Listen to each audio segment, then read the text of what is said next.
ઈરાનમાં ભીષણ હુમલો થયો। અમેરિકા ઇઝરાયલની સેનાએ ઈરાનમાં બોમ્બમારો કર્યો। પૂર્વ તહેરાનમાં ઓછામાં ઓછા 40 લોકોના મોતની પુષ્ટિ થઈ છે। રહેણાંક વિસ્તારમાં અમેરિકાએ હુમલો કર્યો હોવાનો ઈરાને દાવો કર્યો। હુમલામાં યુનેસ્કોની હેરિટેજ સાઇટને પણ ભારે નુકસાન થયું છે। ઈરાન સતત હુમલા કરી રહ્યું છે ઇઝરાયલ ઉપર, તો બીજી તરફ અમેરિકા ઇઝરાયલ પણ પીછેહટ નથી કરી રહ્યા। ઈરાનની ઉપર બોમ્બ વરસાવવામાં આવ્યા। પૂર્વ તહેરાનમાં બોમ્બનો મારો થયો, જેમાં 40 લોકોના મોતની પુષ્ટિ થઈ છે।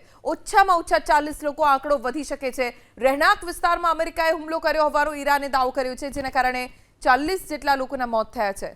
તહેરાનમાં ભીષણ હુમલો થયો। અમેરિકા ઇઝરાયલની સેનાએ ઈરાનમાં બોમ્બમારો કર્યો। પૂર્વ તહેરાનમાં ઓછામાં ઓછા 40 લોકોના મોતની પુષ્ટિ થઈ છે। રહેણાંક વિસ્તારમાં અમેરિકાએ હુમલો કર્યો હોવાનો ઈરાને દાવો કર્યો। હુમલામાં યુનેસ્કોની હેરિટેજ સાઇટને પણ ભારે નુકસાન થયું છે। ઈરાન સતત હુમલા કરી રહ્યું છે ઇઝરાયલ ઉપર, તો બીજી તરફ અમેરિકા ઇઝરાયલ પણ પીછેહટ નથી કરી રહ્યા।